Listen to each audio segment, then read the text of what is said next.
Waxworks Museums. Does that mean that wait, what? I've completely confused that. Waxworks Museum of rubbery... Hello all of you little demons, Jules here for WhatCulture.com, back again with another episode of the awesomely named and awfully hosted Choose Your Own Adventure, the weekly medieval themed format where I, the crown jewels of WhatCulture.com, take a list chosen by you, yes you the person who unfortunately got a VIP pass to Car Horn Festival 2021 last night at 3 a.m. Cheers for that, mate. Love the main set. That was a banger.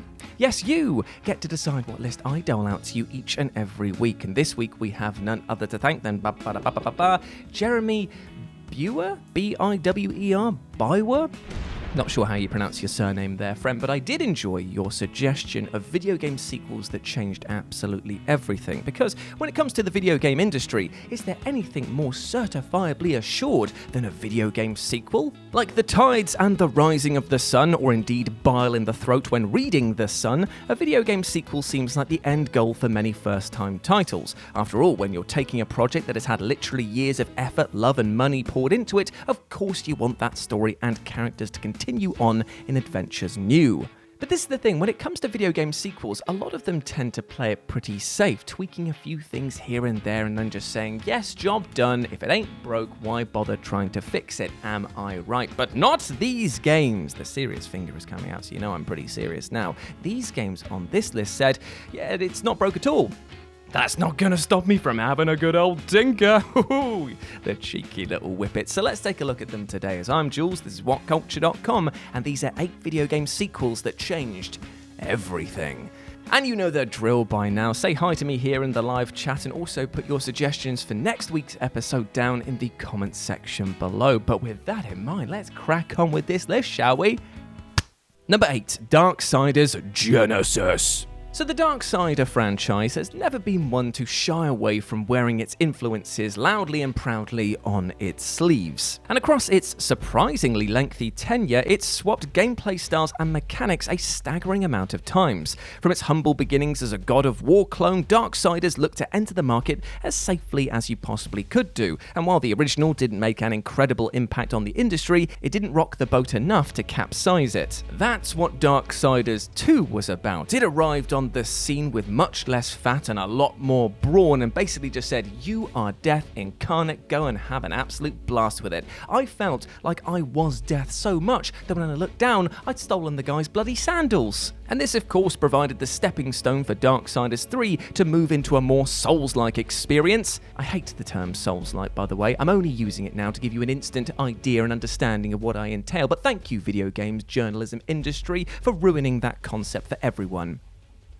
Back to me, with bigger bosses and a focus on challenging combat. However, just when the series seemed to be running on full steam, the devs decided to completely change direction and turn Darksiders Genosis into a Diablo-like experience. Equally shocking was how ready this game was to have a laugh at itself and indeed the tropes of the genre that it was taking on. I enjoyed that part of it so much because it was basically like, look, we know that we're a Diablo clone, let's just have a bit of a laugh with it. And you know what? Our protagonists, yes, they sometimes were a bit too serious. Let's get on with the silly. Let's have a silly. Yeah, but when you compare the original to this, it's like night and day. Number 7, Resident Evil 7. So the Resident Evil franchise, much like the TG and pretty much any tricell-born bacterium that inhabits the series, is something that has evolved again and again and again. And just when you think that you've got a grasp on it, Capcom comes along with one of its many weird appendages, flips the table over and pulls the rag out from underneath you and then casts you into a pit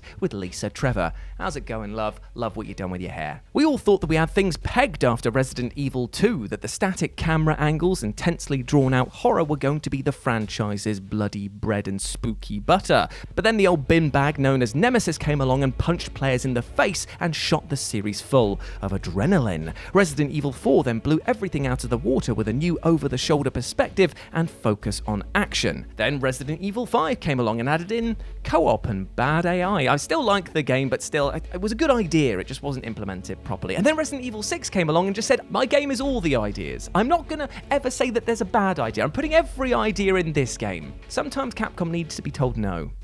I don't like Resident Evil 6, in case you hadn't noticed. Jake, more like off. And then we got Resident Evil 7. And to say that this shift from third to first person was a bit of a departure is like saying that Elon Musk is a little bit rich, something of a massive understatement. This puts you in the admittedly now piss-soaked shoes front and center, and there was no escaping the horror that was unfolding in front of you. And this experience led many to celebrate Capcom, saying, well done, you've basically reinvented the wheel while the franchise was still bloody rolling. So you know what? Credit to them for taking such a risk so late in a franchise's lifespan.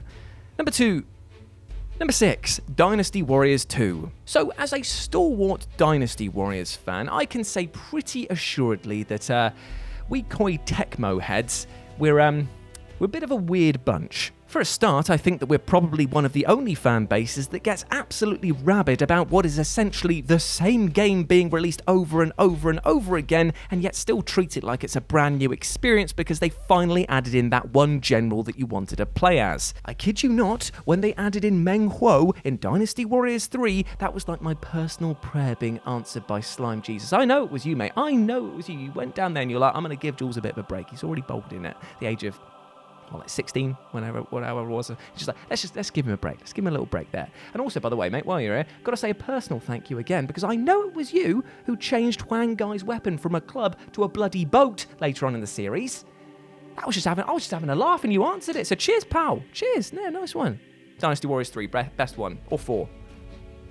Definitely not 6. Anyway, we're getting off topic. Secondly, we also seem to get very annoyed when the very specific formula of grind your fingers into dust mashing buttons gets messed with, even when attempts at innovation are pretty good on paper. Take, for example, Dynasty Warriors 6, which attempted to give everyone access to infinite combos. Or Dynasty Warriors 9, which looked to take the series to open world pastures. We hated these changes as they were just too radical and poorly implemented to appeal. However, we must not forget that if it wasn't for such radical departures, we wouldn't even have the series as we know it today, because the original Dynasty Warriors game was a fighting game. Here, players would see DW's take on Tekken with characters slowly, very slowly, in fact, attempting to beat the skeletons out of each other. So going from this pretty static fighting game to open world levels filled with hundreds of enemies for you to defeat, and a new combo system and Muso system and all of these changes coming in, it was so hard to believe that they were from the same bloody franchise. But yet here we are with a beautiful, beautiful first step into the world of Dynasty Warriors. It was so easy to believe these warriors of legend existed when you were turning everything that looked at them funny into pure myth. Number 5, Yakuza 7. Right, okay, let's do a little bit of roleplay right now. So let's just say that you are the creative director of a video game franchise that is selling incredibly well. So well, in fact, that outside of the region of the video game's release, fans are clamoring so much with overwhelming support to get it released that eventually Sony themselves step in and take measures into their own hands. It might be very, very tempting at this point in time to just kind of take the foot off the gas, just to coast for a little bit, to let things ride themselves out, because with this amount of groundswell from fan support, well, you're making money hand over fist, so why bother trying, right? Well, my friend, if you ever had these thoughts, then you might find yourself thrown out of the window, along with a fair few bikes, from the office of Yakuza 7, as the devs pretty much looked at something that clearly was not broken and just said, in the bin with it. The Yakuza series is well known and much loved for its over-the-top narratives and even crazier combat, but in a move that shocked just about everyone, the devs announced that Yakuza 7 was going to offer turn-based combat in favor of its previous third-person action model. Now, the fan base, understandably, was a little bit like, whoa, what, dude, slow down, slow your roll there, brother. I don't think, with peace and love, I think that we should maybe tone things down. But the Yakuza 7 devs were just kind of like, you can't stop a juggernaut, bitch! And lo and behold, Yakuza 7 not only went on to dominate sales charts across the globe, but also crushed the top spot of many outlets' Game of the Year polls. You've gotta love those cheeky whippets. They basically were just going like, you know what, everything's working fine, let's just shove this right in here. Fans are gonna find this really weird, but they did it so well that it ended up being one of the standout features of the entire game. Number 4, PacMan 2: The New Adventures. In another example of a franchise that was making so much green that Snoop Dogg called in and asked if he could smoke it, and deciding then to go and change everything, let's take a look at the curious case of PacMan 2. Because this might well be the most radical departure from the source material that I've ever seen. Now, when you think of PacMan, you likely think of ghosts, pellets, and munching your way through both in a multitude of mazes.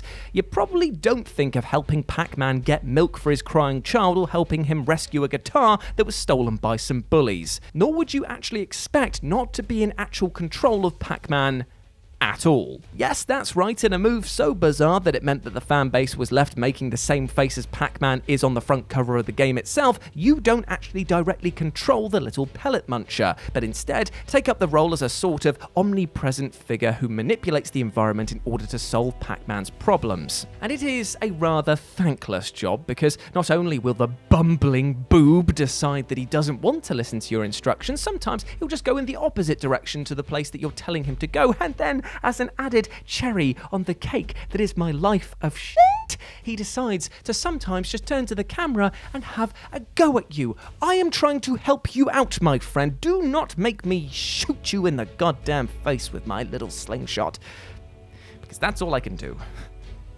Pew. Number 3, Banjo-Kazooie Nuts and Bolts.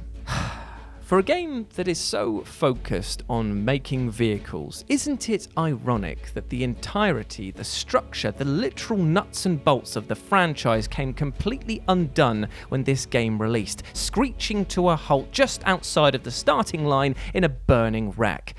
I want to make this perfectly clear. I hate nuts and bolts. It's fair to say that critics and fans were a little unkind to nuts and bolts here, but you know what, it wasn't without warrant, seeing as the title pretty much took everything that made the first 2 games so beloved and tried to buff them out of existence. Hell, they even mocked the collectathon and 3D platforming elements of the series by blatantly telling us that nobody even likes these mechanics in the opening 10 minutes. It was a bold move, to say the least. What followed was a game that tried to kickstart a brand new ride, focusing on building vehicles to solve problems and seemingly removing all joy and life from its massive levels. As a result, we got a 20-hour tech demo that tried so hard to be different that it completely detached itself from the series in the worst way possible. And you know what? It's actually inspired today's musical interlude, but not in a good way, my friend, because James over here, the beautiful James, and the ever-lovely Jazz, they're just going to play an elongated fart noise. You got one of those on your little DJ keyboard that you've got there? DJ! Can you just put a really long, sad fart, maybe with a trombone underneath as well? So it's like a sad trombone fart. What? What are you looking at? You expect something a bit more than that? I ain't gonna try, because the game didn't try either. Number 2, Star Fox Adventures. So, let's take a look at the Star Fox franchise for a second, shall we? Ooh, a little bit dizzy after that one. That's worrying. Star Fox 1. Yes, please. I do love this slice of space shooter. It is absolutely pure and brilliant. Star Fox 2. It's even more of the same. The fans are going to love it. Better not release it for 2 decades. Star Fox 64. Is it possible to fall in love with an inanimate object? Of course it is, because I am in love with this game. In fact, the gameplay is so liquid smooth in here, I feel like I could tip the cartridge up and drink the bloody source code. And then Star Fox Adventures came along, which is a 3D action platformer where you try and save dinosaurs. One of these things is not like the other. Did I skip a few bloody chapters towards the end there? How is this last game related to the others? I know that it's got Fox in it, but it's only got literally about 15 minutes of the game that's actually set in space, and the rest is centered around saving dinosaurs from a boss that belongs in the Museum of Rubbish Rubber Masks. This is an example of changing everything to the deafening sounds of everyone around going, no, stop, please put it down. No, literally, put it down. This game is an abomination. And number 1, Dark Souls 2, Scholar of the First Sin. Dark Souls 2 is a fascinating bastard, isn't it?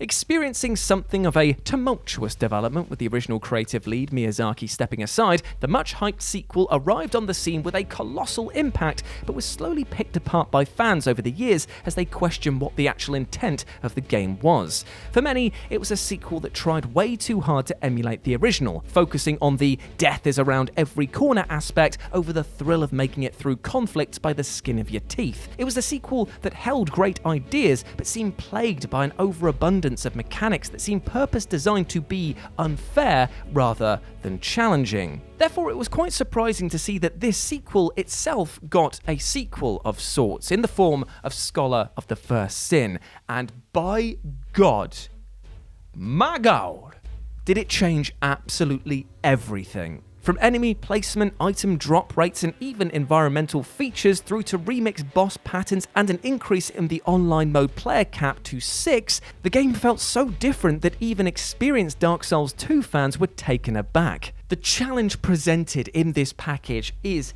insane. It seems like the developers reflected on their own sins and decided that they were going to use them to absolutely school us.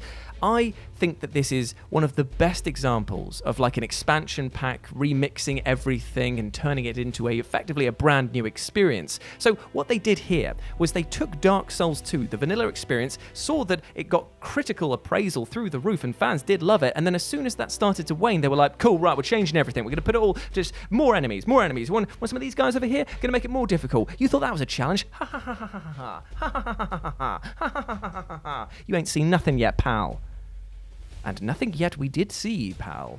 And there we go, my friends. Those were 8 video game sequels that changed everything. I hope that you enjoyed that, and please let me know what you thought about it down in the comment section below. And don't forget to put your suggestions for next week's episode down in the comment section as well. If you want to chat to me further, you can do so over on Twitter at RetroJ0, or you can swing by Live and Let's Dice. It's where I do all of my streaming outside of work, and I've just started doing it on Twitch. Same again, Live and Let's Dice with a C, where I'm just starting up a brand new playthrough of Gitaru Man, which is going very, very well indeed. I hope to see you over there. It'll be great just to chill out and bust a few grooves on the Gitaru. I don't even know how you play the Gitaru. If you've never seen this instrument before, it's like a guitar but without strings. Anyway, but before I go, I just want to say one thing. I hope that you're treating yourself well, my friends, both physically and mentally, because you deserve all of the best things in life. Yes, you do. Even in your darkest points, I assure you, you do, my friend. Every single person on this planet deserves love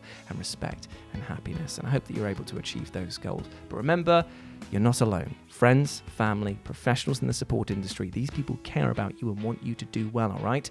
You, go out there and be the ledge that I know you are, all right? Big love from me to you.